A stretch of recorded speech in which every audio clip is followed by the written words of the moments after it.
વાવ થરાદ જિલ્લાના Tharad referral hospital પાસે સ્થાપિત ભારત રત્ન ડોક્ટર બાબા સાહેબ આંબેડકરની પ્રતિમાને મહાપરિનિર્વાણ દિન નિમિત્તે ગુજરાત વિધાનસભાના અધ્યક્ષ શંકરભાઈ ચૌધરીએ ફૂલહાર અને પુષ્પાંજલિ અર્પણ કરી તેઓએ ભાવભરી શ્રદ્ધાંજલિ અર્પિત કરી હતી। આ અવસરે અનુસૂચિત જાતિ સમાજના આગેવાનો, ભારતીય જનતા પાર્ટીના પ્રદેશ તથા તાલુકા સ્તરના આગેવાનો તેમજ મોટી સંખ્યામાં થરાદ શહેરના નાગરિકો ઉપસ્થિત રહ્યા હતા। સમગ્ર કાર્યક્રમનું શ્રદ્ધા અને આદરના ભાવ સાથે શાંતિપૂર્ણ રીતે યોજાયો હતો। કાર્યક્રમમાં વિશેષ ઉપસ્થિતિ તરીકે પૂર્વ સાંસદ પર્વતભાઈ પટેલ, માર્કેટયાર્ડના ચેરમેન શૈલેષભાઈ પટેલ, વિજય ચક્રવર્તી, રીતેશભાઈ પ્રજાપતિ, ડીડી રાજપૂત, થરાદ ભાજપ પ્રમુખ, ભાજપ મહિલા મોરચા તથા અનુજાતિ મોરચાના આગેવાનો અને કાર્યકરો મોટી સંખ્યામાં હાજર રહ્યા હતા। આ પ્રસંગે ડોક્ટર બાબા સાહેબ આંબેડકરના સંઘર્ષમય જીવન, તેમનું બંધારણીય યોગદાન તથા સામાજિક સમરસતાના સંદેશને યાદ કરી તેમના વિચારોને જીવનમાં ઉતારવાની અપીલ કરી હતી। સમગ્ર કાર્યક્રમ થરાદ શહેરમાં એકતા અને સમરસતાનો સંદેશ આપવા માટે પ્રેરક સાબિત થયો હતો।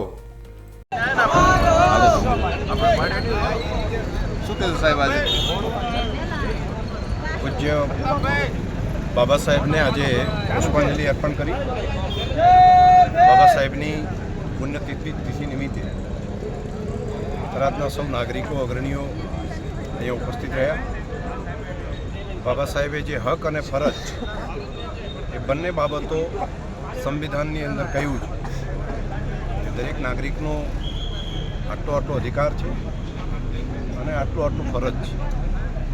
હક અને ફરજ બંને એક સિક્કાની બંને બાજુ છે। તો બાબા સાહેબે કહેલી આ વાત દરેક નાગરિક જીવનમાં ઉતારે તો બંધારણના માધ્યમથી આખો દેશ સુખી જઈ શકે, દેશ સુચારુ રીતે ચાલી શકે અને આપણે પણ નવી પેઢીઓને પ્રગતિની દિશામાં આગળ વધારી શકીએ। સાહેબ, આજે અમિત શાહ આવી રહ્યા છે બનાસ ડેરીને ઓપનિંગ પ્લાન્ટ બનાસ એક સહકારિતાની દ્રષ્ટિથી પ્રગતિ માટેનું એક મોડલ બન્યું છે।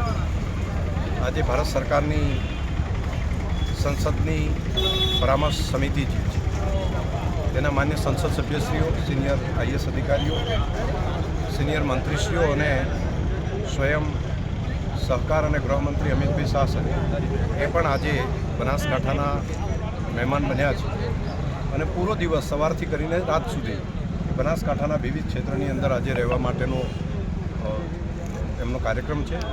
2 દિવસથી બધા સિનિયર અધિકારીઓ, બાકી સંસદ સભ્યશ્રીઓ, મંત્રીશ્રીઓ એ પણ બનાસકાંઠાના મહેમાન બનીને અલગ અલગ ગામોમાં જઈને સહકારિતાનું મોડલ જે છે એનો અભ્યાસ કરી રહ્યા છે। આના આધાર ઉપર અન્ય જગ્યાએ પણ આ સહકારિતાનું કામ તેજ ગતિથી ચાલી શકે। દેશના પ્રધાનમંત્રી મોદી સાહેબે નવું સહકારિતા મંત્રાલય બનાવી અને તેની જવાબદારીને સોંપી છે।